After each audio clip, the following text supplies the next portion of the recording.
I look like Eminem wannabe right now Yeah, you do. Yeah, with eyelash. yeah. Like a sexy Eminem. What are you gonna be for Halloween? I'm No, gonna not the be. I'm chocolate, gonna. the rapper. I'm gonna be a 10.5 mile because that's what I am. I'm a fucking 10, dog. Yeah, that's how hot I am. Okay, you want to do this? Yeah, let's. I'm ready to go now. I'm Oh ready. yeah, we're warmed up. All right, 3, 2. Welcome to another That's What They Said, a podcast where we question the questionable lyrics of your favorite songs. Serena Morales and Scott Spinelli talking "Who We Be" by DMX, featuring Dustin Adams, who does "Who We Be" in the Oh, I song. didn't know that. That's a good one. Okay, I did You're not know that. welcome. Scott, the song is very poetic, but it sounds like it's sung by someone who has anger management issues. It's like a haiku with Earl Simmons. What a description. That is dead on. I mean, I don't know if it technically is a haiku or a limerick or whatever it is, but I will say one thing, it is certainly repetitive, right? I mean, holy Lord. I mean, the it's one of those songs where within a beat or two, you're like, it's gonna change, isn't it? And you're like, and then you find out, no, it is not. Yeah. Yeah. The song was actually sampled. Coming in Hot by Peter Tosh. It's like a reggae song from the 1980s, but you really can't hear the sampling of it. Like I listened to it and I was like, yeah, you just repeated one small part of this song. And it barely even feels like a song, to be quite Yeah, honest. It no, feels more there's really like a chant. It's like a chant. yeah, that's pretty much it. I will It is say da-da, da-da, that's it. da-da. That's the whole Yeah. thing. I mean, there's nothing to it. If you remember, I don't. Did you someone like just this said song? that. I did, but it was more because I liked saying "Who We Be" when I was in the Okay. house growing up. So, like, I just remember like Angie Martinez throwing to the song, and it was more of just a comfort. But I will say that listening, like, re-listening to it, I Mhm. thought that this song could be like as big as like a Kendrick Lamar song if it was re-released. Because when I was a kid, I don't think I really appreciated the lyrics to these songs because it was just like word, word, word, word. And I don't know if I connected all the words together to give Sure. DMX some credit.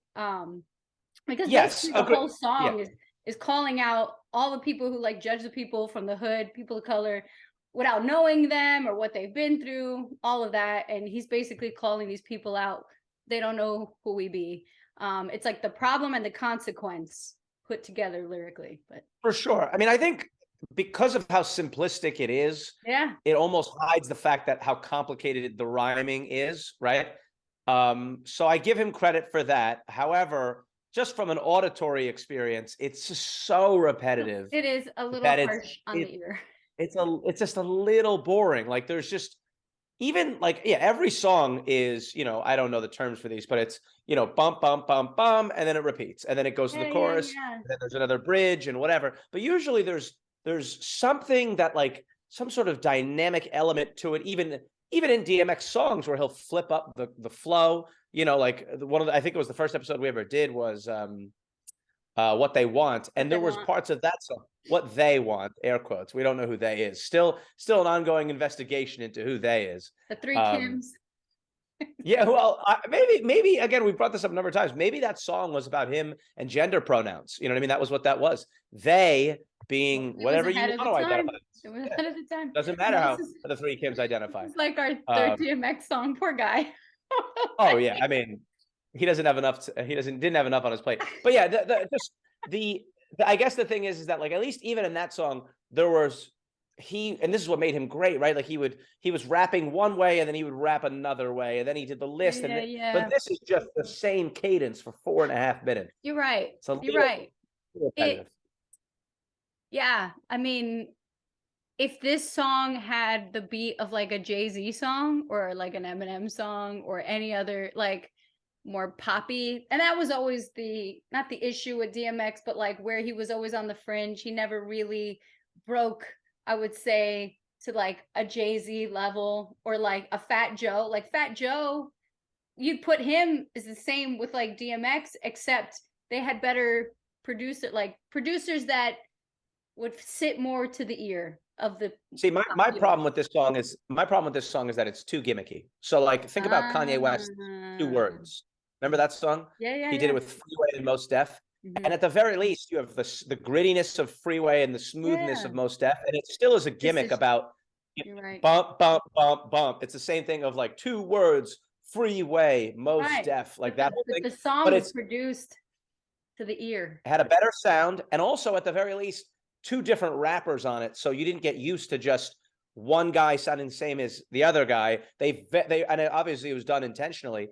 He even has that line where he says, who takes Freeway and throws him on tracks with Mos Def?" Like he knew what he was Yeah, doing, putting those two guys together. They did sound very different, and that I think is also part of this. It's like the gimmick is not so bad. It's just that it's a gimmick, the same gimmick for 4 minutes. you're That's right. the problem. Yeah, yeah. Doesn't change that much. The No. song was released September 25th of 2001. Who We Be was the second single from his fourth album, The Great Depression. He was nominated for the Grammy Award for Best Solo Yeah. Rap Performance. He lost to Missy Elliott, Get Your Freak On. Also, more like, I mean, they're so different, those songs. And it peaked. Actually, I thought of another gimmick song, by the way, that like works much better is Jadakiss's Why, right? That Yeah. whole song is, it just questions like why. Mhm. But it's not because I guess what I'm getting at is you can stand a gimmick if the gimmick isn't repetitive this is not even, it's like every other word is back to the same gimmick. It's word, word, word, word, word, Right. word, word. Whereas again, even like in the Jadakiss thing, like one bar would be this long, the next one would be this long. You know what I mean? So Yeah. like it's just variation. I There's don't know if I've no, made myself clear. Perhaps I can give 10 to 15 more examples, and then we'll finally nail this down once and for all. People are listening are like, all right, we we fucking get get it. it. We got Move it on. the first time you I said want to know did repetitive. this chart in Iceland or not? Let's move on already. Come I on. almost looked that up and I was like, this is weird. Like, Not a chance. yeah, Yeah. no. It peaked at 60 on the Billboard Top 100. Okay. Um, and yeah, DMX, yeah, we could talk more about his voice and how this is so repetitive, but let's just talk about the lyrics, Scott, because Yes. again, I didn't realize how serious this song Yeah. was. Yeah. I was younger when the song came out, but now I listened to it, I was like, man, yeah, they should really release the song because again, it's poetry in a very harsh tone. Um, and yeah, so I'll start with They Don't Know Who We Be because there isn't a better way to sing this. Like I appreciate They Don't Know Who We Be. I appreciate Hit the High Note. I don't know who thought of that, but it's what got me. It's what got me into this song. And similarly, it's what turned me off from it. Um, I hated that. I suppose it's obvious at this point. I hate this song in every measure of Yeah, it. you But weren't a big fan of it. no, it's interesting. So to take people behind the curtain here, as I've talked about, the way we do this is we have a list, right? And it's a multiple. Both of us can edit the list, and so it's apparent who comes up with which, because typically the ones I come up with, I'm like super excited for. I'm like ready to go, rearing out the gate. And then the ones that Sarina comes up with, I hate. I don't even have like I'm such a jerk that I don't even pretend. I don't even like, she pretends. I don't pretend. No. Um, Which is funny because one of the reasons we became friends was because we both like yes. music. Yeah. We just I both do like we see our I do music like this. It just misses. Well, we have a lot in common for sure. I Yeah, do yeah. think that there's a certain like where you're into this stuff, like you seem to be more into some of what I might call like hood rap. And Yeah. I'm more into what I know a lot of rappers sort of Lyrical. dismiss, but it's called, yeah, lyrical, like backpack rappy type Yes, stuff. yes, yes. The roots and that kind of thing. Yeah. Nerdier shit. So, I Yes. mean, I am wearing glasses. So You fit the um part. I will. As a white man with glasses, I have to be into that kind of music. Here's my favorite, one of my favorite lyrics, and it's frankly the weirdest one in the whole song to me, is right in the beginning where he goes, "The bullshit, the drama, the guns, the armor, the city, the farmer, the babies, the mama." So why did I pick this lyric? Okay, I picked this lyric because there's 8 things listed there. One of them doesn't fit, and it's the farmer. Farmer. What is the farmer doing in there? All Where right, did this he whole go? song, yeah, this whole song, like you said in the beginning, is frankly, a very well, well thought out and a depiction of how the hood is not sort of, or people from quote unquote the hood Yeah. are not seen properly, and their Yeah. story isn't really reflected accurately. All that stuff. You know whose story is not encompassed in that? The farmer. The farmer's not part of it. I don't know what he has to. There's a whole verse about going to jail and getting like shivved in The jail. farmer And picks his head up from like the grains and is like, "What did I do? Yes. Why did I?" It's true. I mean, what is the farmer? I mean, the farmer's only in there because it rhymes with the armor, quite frankly. And we had this issue when we on the Mariah Carey episode when I made the joke that like at a certain point people just rhyme her name like they're members of the Kennedy family, right? Mariah. Mariah and on fire, pacifier. Same thing here, like farmer, mama. Mama and armor do not rhyme. Mama rhymes. All these rappers from Boston, they're all from Boston, I guess, as it turns out. Yeah, I mean, that's why they put Jeffrey Dahmer in songs, I guess, sometimes. Yes. Oh, yeah. Like, I would keep him out, but, might as well throw him in. I mean, I've seen Monica Lewinsky tweet about this, actually, because she has joked at some point that she is one of the most tweeted about names in, like, rap. And obviously, it's not always for good. It's not always a nice thing that they're doing. But the point is, I think same thing with Jeffrey Dahmer. Obviously, those two are very different. I'm just saying that a lot of times it's simply about whether or not your name can rhyme with something. And ski and also Dahmer, if you listen, you need a word to rhyme with mama, you're going with Jeffrey Dahmer. That's what you're doing. Absolutely. You're going one of the right. So we're just explaining why rappers do this. Like, you laugh, catches your ear, and you rhyme. So smooth sailing from here. You can move on and make your point.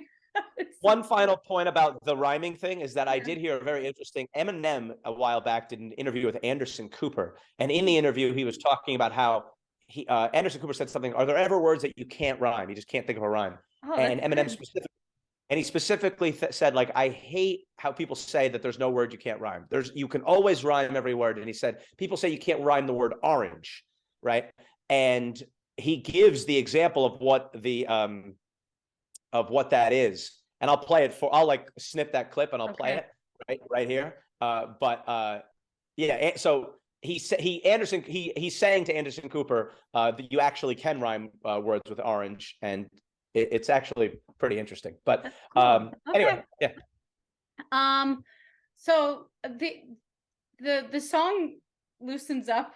Like in the third verse, I was like, okay, like, because I was sort of like, man, I recommended this song. This is a little too deep. Usually we take very funny turns on our songs, and this was like a very serious song. And I was like, oh my God, what is Scott going to even give me? But I will say this one lyric that was in the more serious part of the song. The whole song's more serious, but the snake's the grass too long to see the lawnmower sitting right next to the tree. Like, again, this guy is so damn poetic, because like the snake has an evil meaning, the grass, it's like it's hiding, and then the solution, like, you have a lawnmower, like, we can fix the problems, you can see the snakes, like no one does anything about it. It just touched me. It hit me in a place over here. I'll bring back our farmer from the first verse here, though. Once again, not a lot of grass in the ghetto. Let's call it what it is.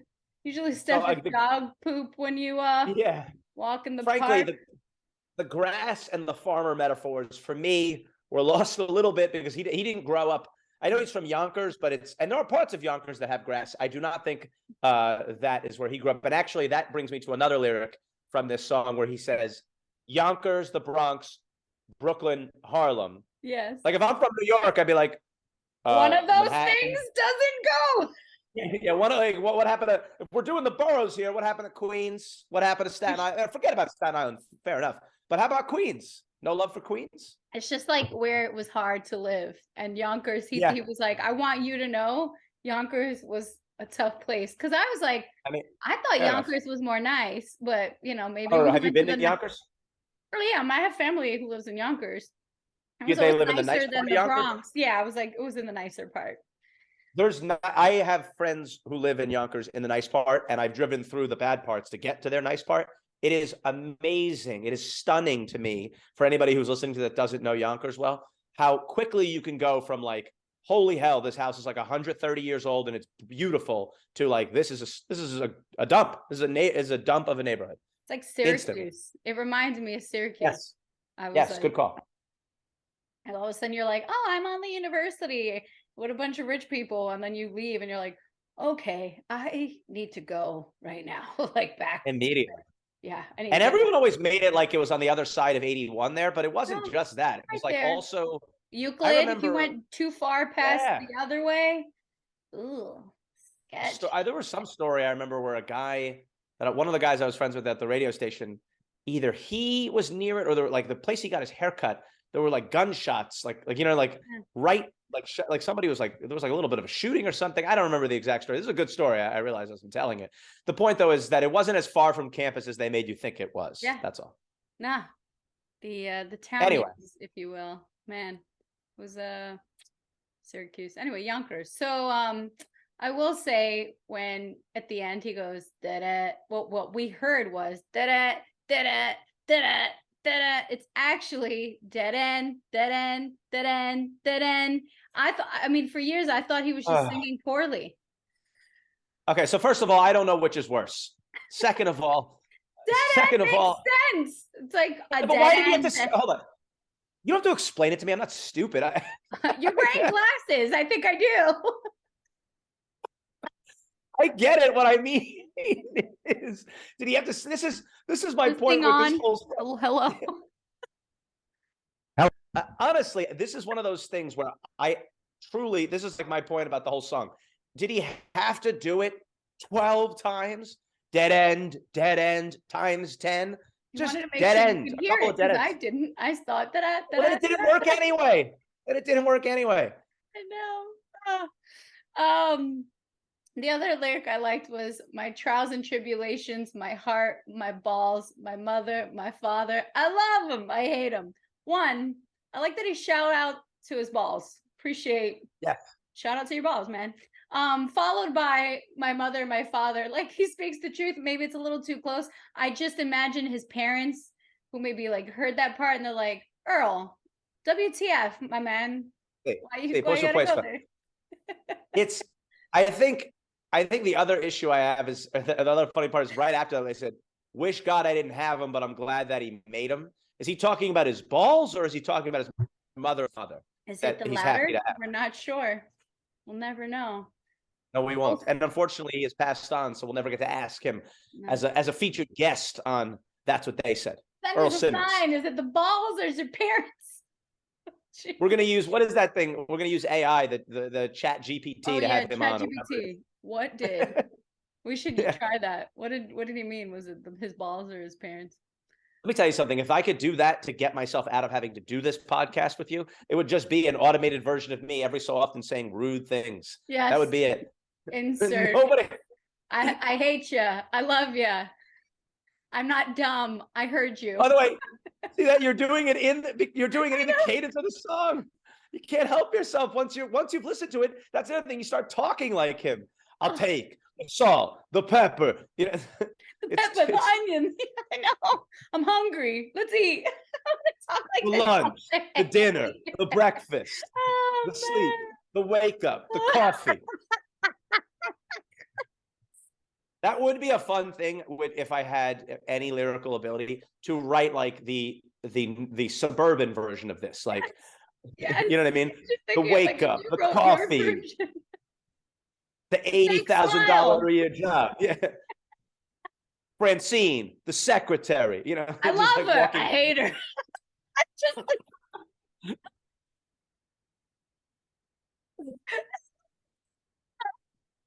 The cafeteria, the lunches, it's just the whole thing. Oh my God. I'm crying a little bit. That's funny.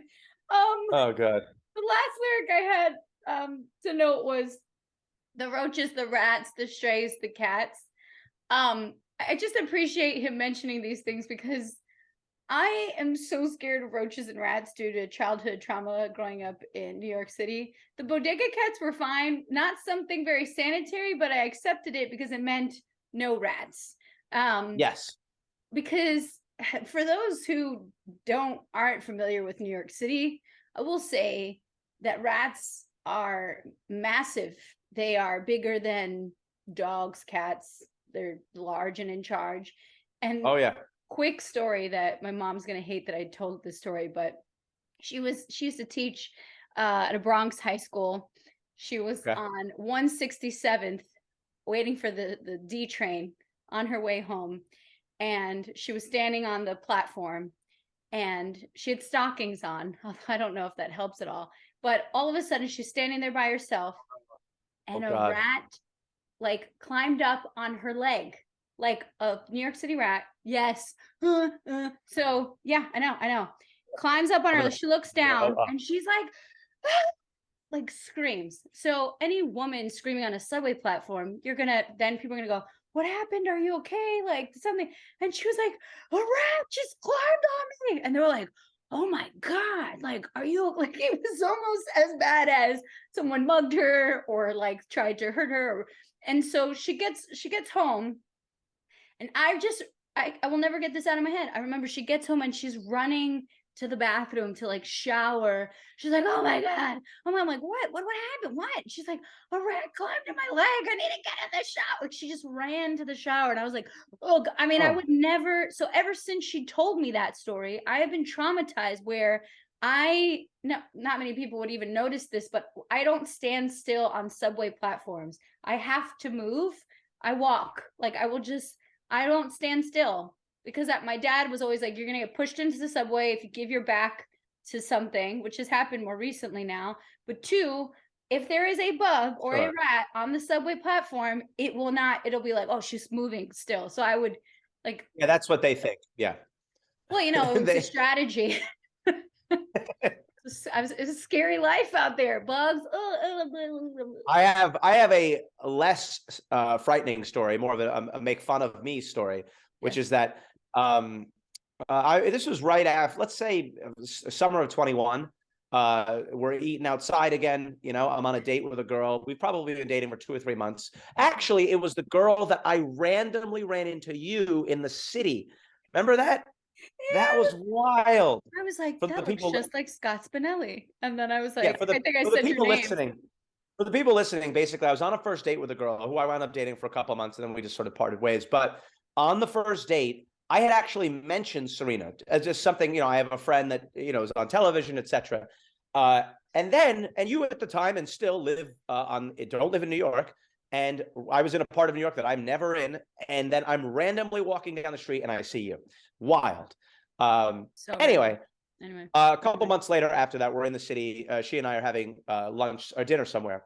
It's near West Villagey type area, and a lot of people are on the sidewalk, obviously having dinner. Hmm. And there are a lot of people, and there is a rat. I would say that was maybe the size of a football in length, not width, but length and thick. It wasn't the thickness of a football, but thick, big tail. Um, he goes scurrying across the street. I screeched to high heaven when that came. Who Okay. we She didn't. be? Yeah, exactly. Who we be is someone who doesn't be in that relationship anymore. I immediately screeched. She didn't react at all. And I knew that I wasn't really a New Yorker, so to speak, because no one else reacted. Nobody Wow. reacted. I was like, get this, there's a lion that's walking through the streets here. It's a puma, basically.